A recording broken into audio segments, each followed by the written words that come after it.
எல்லோருக்கும் வணக்கம்.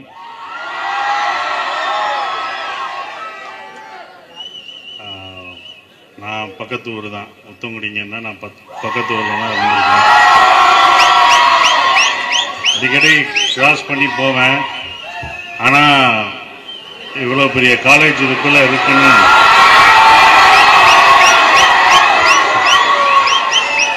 இவ்வளோ பெரிய காலேஜ், ஊருக்குள்ளே ஒரு காலேஜ், அப்படிதான் ரொம்ப சந்தோஷமாக இருக்குது. இப்படி ஒரு காலேஜ் நான் கேள்விப்பட்டிருக்கேன். ஏன்னா நான் உள்ளே வர்றதுக்கான எங்களுக்கு வாய்ப்பு கிடையாது. அதை கிராஸ் பண்ணும்போது அப்போ நான் வண்டியில் போகும்போது பார்க்குறது, அப்போ ஹாஸ்டல் இருக்கும், பாய்ஸ் ஹாஸ்டல் அங்கே ஒரு பழைய பில்டிங்கில் இருந்தது, அது பார்த்தது உண்டு. இப்போ உள்ளே வரும்போது இவ்வளோ காலேஜ் என்னப்பா மதுரைக்குள்ளே மறைச்சி வச்சுருக்காங்க அப்படின்ற மாதிரி தான். ஏன்னா கேள்விப்பட்டிருக்கோம் இப்படி ஒரு காலேஜ் இருக்குன்ட்டு. பொதுவாக கல்லூரிகளுக்கு போனால் நிறையா பேசணும், நான் பேசலாம் மாட்டேன் அப்படின்ற ஒரு விஷயம்னால எங்கேயும் போகிறதில்ல. ஏன்னா நிறையா புத்திமதி சொல்லணும், நிறைய அட்வைஸ் சொல்லணும், வாங்க வளரணும் அப்படின்லாம் சொல்லணும். அது நமக்கு வராது, அதெல்லாம் பேச்சாளரை தான் பேசணும் அப்படின்னு நான் சொல்லிட்டுருக்கேன். கார்த்திக் இன்சார்ஜ் சேர்மன் கூப்பிட்டப்ப குறிப்பாக என்ன இங்கே வந்து அழைச்சிட்டுலாம் வரல, இழுத்துட்டு வந்திருக்காங்க தான் சொல்லணும். ஏன்னா அவருடைய நண்பர் கண்ணன், ஆனந்தபுரனில் இருந்தார் கண்ணன் சார்னு, அவருக்கு நண்பர், நண்பனை நண்பன் எனக்கும் நண்பனை மாதிரி அப்படி நண்பர் மூலமா வர வச்சு எனக்காக ஒன்று பண்ணுங்கன்னு அப்படின்னு நண்பன் கேட்டால் நம்ம உயிரே கொடுப்போம், செயினை கொடுப்போம், இதெல்லாம் கொடுப்போம், சரி வருவோம் அப்படின்னு சொல்லிட்டு வந்தது. அவர் நண்பர் எனக்கு நண்பர்னால அவர் என்கிட்ட உதவியே கேட்டதில்லை. ஒன்று இந்த காலேஜுக்கு போங்க அப்படின்னாரு. இனி என்னன்னா இப்போ மதுரை ஃபுல்லாக எல்லா காலேஜும் போகணும், எல்லாமே நம்ம ஊராட்சியில் போய் அதெல்லாம் ஆகணும் அப்படின்ற ஒரு விஷயம் ரொம்ப சந்தோஷமாக இருக்குது. இவ்வளோ பேர் படிக்கிறது, அதை விட்டுறாதீங்க, நட்பை விட்டுறாதீங்க.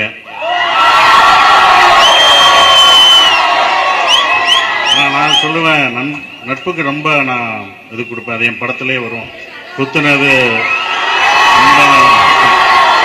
செத்தா கூட சொல்லக்கூடாதுன்னு, குத்துன அன்பா தான் செத்தா கூட சொல்லக்கூடாதுன்னு. ஸோ அது மட்டும் இல்லை, நம்ம எப்பயும் நமக்குள்ள ஒரு என்னோட படங்கள் அங்கங்கே சொல்லிட்டு போயிடுவோம். எதுவுமே வந்து வெறும் ப்ரீச்சிங்காக சொன்னால் யாரும் கேட்க மாட்டாங்க. அது ஒரு என்டர்டைன்மெண்ட்டாக நம்ம சொல்லணும், ஒரு சிரிக்க வச்சு நல்லா சிந்திக்க வைக்கிறதோட சிந்திக்கவும் வைக்கணும். அப்படிதான் நான் அயோத்தின்னு ஒரு படம் பண்ணேன், அது மறக்க முடியாத ஹியூமனிட்டி, அது மனிதம் பேசுற ஒரு இது. நம்ம மதங்கள் கடந்து ஜாதிகள் கடந்து நம்ம வந்து யாரு நமக்கு தெரிஞ்சவங்களுக்கு மட்டும் உதவக்கூடாது, தெரியாதவங்களுக்கும் உதவணும் அப்படின்ற ஒரு கருத்து உள்ள அந்த படம் தான்.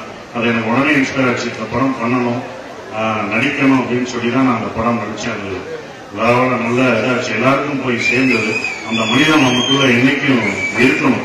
அந்த மனிதன் தான் நம்ம வந்து கடைசி வரைக்கும் நம்ம தெரிஞ்சவங்களுக்கு உதவுறத விட நம்ம தெரியாதவங்களுக்கு உதவுறதா ஒரு சிறப்பான ஒரு விஷயம். மறுபடியும் நான் அட்வைஸ் பண்ணவில்லை, அதெல்லாம் சொல்ல வந்திருக்கேன். இதெல்லாம் எதுவுமே அனுபவம் தான். நம்ம வந்து பகிர்ந்துக்கிறது எல்லா விஷயத்தையும் அனுபவத்துல தான் பகிர்ந்துக்கிறோம். ரொம்ப சந்தோஷமா இருக்கு. அந்த ஆண்டவங்களுக்கு ரொம்ப நன்றி. அவன் அவ்வளவு தூரம் நடந்து கூழாங்கல் ரொம்ப சந்தோஷமா இருந்தது. அந்த சம்பு சுத்தனவருக்கும் நன்றி. கொஞ்சம் பயமா இருந்துச்சு, கல்ல போட்டு வரோன்ட்டு, நல்லா இருந்தது, ரொம்ப சந்தோஷமா இருந்தது. படிச்சு நல்லா நீங்க எல்லாம் வரணும்.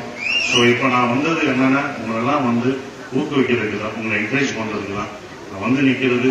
ஏன் அவங்கெல்லாம் எங்களெல்லாம் கூப்பிட்டு வர்றாங்கன்னா, இந்த மாதிரி நீங்களும் நாளைக்கு வந்து நிற்கணும், பெரிய ஆளா வந்து நிற்கணும் அப்படின்ற ஒரு இதுக்கு தான் எங்களெல்லாம் கூப்பிட்டு வர்றாங்க.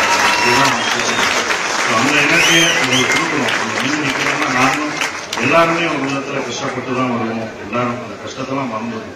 நம்ம ஜெயிக்கணும், முன்னேறணுன்ற ஒரு குறிக்கோள்ல தான் இருக்கணும். ஸோ ரொம்ப சிறப்பா இருந்தது இந்த காலேஜ். இது நான் இன்னும் சுத்தி பார்க்குறேன் உங்க கல்லூரியை. கண்டிப்பா துறைகள் நிலைகள் எது இருந்தாலும் உடனே சொல்லிட்டு போயிடுவேன். துறைகள் இருந்தாலும் இருக்கிறாங்க. ஹாஸ்டல் நீங்க எதுக்கு, நீங்க எங்கேயே ஹாஸ்டல் தானே, ரொம்ப போர்டிங் ஸ்கூல்ல தான் படித்தேன். செயின்ட் பீட்டர்ஸ் ஸ்கூல்ல போர்டிங் ஸ்கூல் 5th இருந்து 12th வரைக்கும். அது என் படத்துல தான் அதான் நட்பு பிரதிபலிக்குது. ஏன்னா போர்டிங்ல இருக்கும்போது தான் எல்லாமே வந்து சகோதரர்கள் சகோதரியா படிப்போம். நமக்குள்ள மதம் ஜாதி எதுவுமே இருக்காத ஒரு விஷயம். அந்த போர்டிங் ஸ்கூல் நமக்கு அப்படி கற்றுக் கொடுக்கும். அதுதான் எனக்கும் கற்றுக் கொடுத்தது. அந்த நட்பு தான் என்னோட சின்ன வயசுல பழகின நண்பர்கள் தான் இப்பயும் நமக்கு இருக்காங்க. அந்த நண்பர்கள் தான். ஏன்னா ஒன்னா பழகிருப்போம், ஒன்னா வாழ்ந்திருப்போம். நம்ம குடும்பத்தோட வாழ்ந்ததை விட அவங்களோட நம்ம வாழ்ந்த ஒரு விஷயம் மறக்க முடியாத ஒரு மகிழ்ச்சியான ஒரு விஷயம், மறக்க முடியாத ஒரு விஷயமா அது இருக்கும். ஸோ இங்கே வந்த எல்லாருக்கும் என்னுடைய நன்றியும் வாழ்த்துக்களையும் தெரிவிச்சுக்கிறேன். படிச்சு நல்லா வாங்கடா இந்தியா எல்லாமே என் சகோதரர்களுக்கு என்னுடைய வாழ்த்துக்களை நல்லா படிச்சு வாங்க. அதுதான் நான் சொல்லணும்னு நான் ஆசைப்படுறேன். நன்றி, வணக்கம். ஏதாவது கேள்வி இருந்தா கேட்கலாம். சர்க்கார் இருக்கா மைக்க கொடுங்க. ஏதாவது கேள்வி நான் ரொம்ப நன்றி மைக் ரொம்ப படிச்சு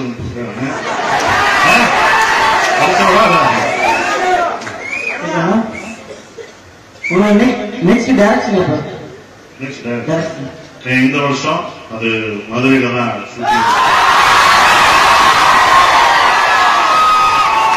பரம்பரை படம் வருமா? வந்தா எப்ப வரும்?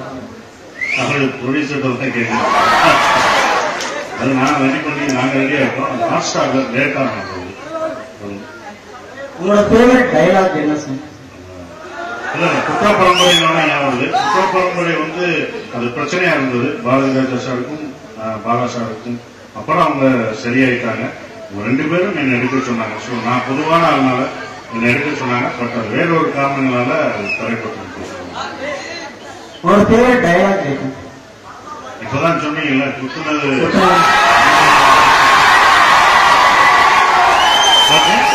எனக்கு வந்து ஒரு கேள்வி. ஏன்னா அயோத்தி மூவி வந்து எனக்கு ரொம்ப எமோஷனலா கனெக்ட் ஆன ஒரு படம். அதுல இந்த சீன் எடுக்கும்போது என்னால ரொம்ப ஆக்ட் பண்ணவே முடியல. ரொம்ப எமோஷனலா நீங்க உணர்ந்ததுல எந்த சீன்? எனக்கா குறிப்பா கிளைமேக்ஸ் சீன். உன் பேர் என்னன்னு கேட்டவுடனே என் பேரை சொன்னோடனே இப்ப கூட பார்த்தா கூட எனக்கு அப்படியே ஒரு மாதிரியா உணர்ச்சி அந்த உணர்ச்சி தான். நம்மளாம் நடிச்சிருக்கோம். யாருமே தெரியாம ஒருத்தன் உதவி பண்ணிட்டே இருக்கான். அது மக்களுக்கும் தெரியும். பேர் நம்ம கேட்கவே இல்லையா அப்படின்னு ஆடியன்ஸுக்கும் தெரியும். அது பார்க்கும்போது எனக்கு இருந்தது. ரெண்டாவது அந்த படம் பண்ண பிறகு எனக்கு என்ன தோணுன்னா, இப்ப நம்மளே அறியாம என்ன அறியாம அந்த படம் பண்ணணும். ஏன்னா ஆம்புலன்ஸ் ஓட்டிட்டு தான் இருக்கு அந்த படம் ஃபுல்லா. இப்ப ஆம்புலன்ஸை பார்த்தாலே எனக்கு இன்னும் ஒரு அவங்க போறவங்க நல்லா இருக்கணும், அந்த ஆத்மா உயிரோட இருக்கணும்னு வேண்டிக்கிறேன். எந்த ஆம்புலன்ஸ் நான் கார்ல போகும்போதும் கிராஸ் பண்ணாலும் இந்த ஆன்மா எப்படியாவது உயிர் வந்துடணும் அப்படின்னு. அவங்க யாருன்னு எனக்கு தெரியாது. அவங்களுக்கு எனக்கும் பழக்கம் இல்லை. அவங்க என் சொந்தமும் கிடையாது. ஆனா அவங்களுக்காக 1 நிமிஷம் 1 செகண்ட் நான் வேண்டிக்கிறேன். அந்த பழக்கம் எனக்கு வந்துருக்கு அந்த படத்துக்கு அப்புறம். அதையும் மாற்றி சுப்பிரமணியம் படத்திலே அதே ஆக்டர், இப்ப வந்துட்டு அதே ஆக்டர் எப்படி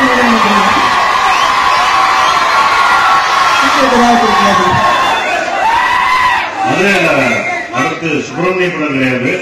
சுப்பிரமணியம் மாதிரி அடுத்து நான் பண்ண போறேன். அதுக்காக ரொம்ப கேட்கல. ரொம்ப நாள் பிடிச்சிருக்கு. என்ன அம்மா சிரிப்பு படத்தோட சொல்லிட்டேன். அது என்னோட சிரிப்பே இல்லப்பா. நம்ம நாராயணன் கூப்பிட்டு வரணும். அந்த படத்துல அவர் பண்ண நிஜமாவே அப்படிதான் சிரிப்பாரு. அதை பார்த்து நான் பண்ணேன்.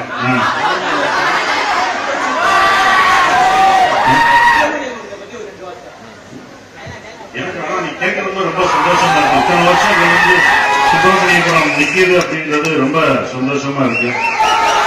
கண்கள் வேண்டாம் சாங் என்னால மறக்க முடியாத இந்த கண்கள் வேண்டாம் பாட்டு.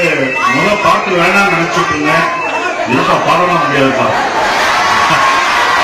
அப்ப கொலை பண்ண சீன் நல்லா இருந்துச்சுன்னா உங்களை குதி காமிச்சிருக்கா.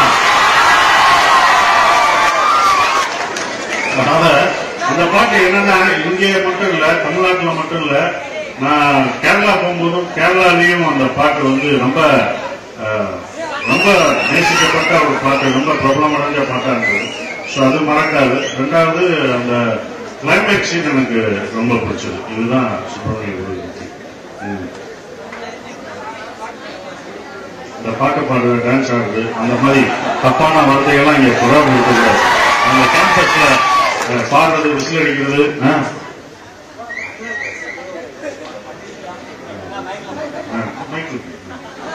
நீ ரொம்ப பேசு இப்ப பாடு. பயம் இருக்குல்ல, அப்ப எங்களுக்கு எப்படி இருக்கணும்?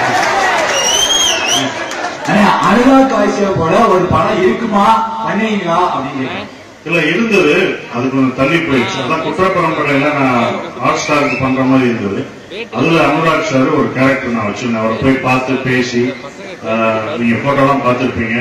அவர் என்கிட்ட கதையெல்லாம் கேட்கல, உங்க படத்துக்கு நான் கதையே கேட்க மாட்டேன், நடிக்க வர்றேன் அப்படின்னு சொன்னாரு. அது நடிக்கிற மாதிரி இருந்தது என்னோட டைரக்ஷன்ல. அடுத்து என்னோட டைரக்ஷன் கண்டிப்பா அவர் நடிப்பாரு.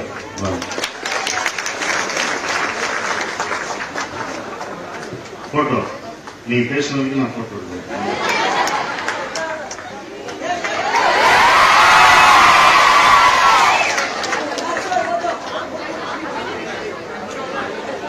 ஓகே, எல்லாம் அவங்க தான் கேட்கணும்.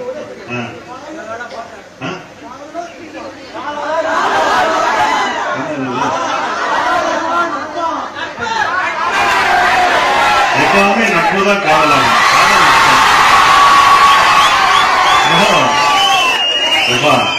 எல்லாரையும் சேர்த்து வச்சு போதெல்லாம் படிக்க மாட்டேன். இப்பதான் அவங்களுக்கு அட்வைஸ் சொல்லிட்டு இருக்கேன். அதெல்லாம் படம், இது பாடம், ரெண்டுக்கும் வித்தியாசம் இருக்கு. அதனால எல்லாரும் நல்லா இது பண்ணுங்க. ஆசிரியர்கள் அனைவருக்கும் என்னுடைய நன்றியை தெரிவிச்சுக்கிறேன். ஏன்னா அதெல்லாம் ஆர்கனைஸ் பண்றது சாதாரண விஷயம். இதுக்காக பணியாற்றிய ஆசிரியர்களுக்கும் என்னுடைய நன்றியும் வணக்கத்தையும் தெரிவிச்சுக்கிறேன். நன்றி, வணக்கம்.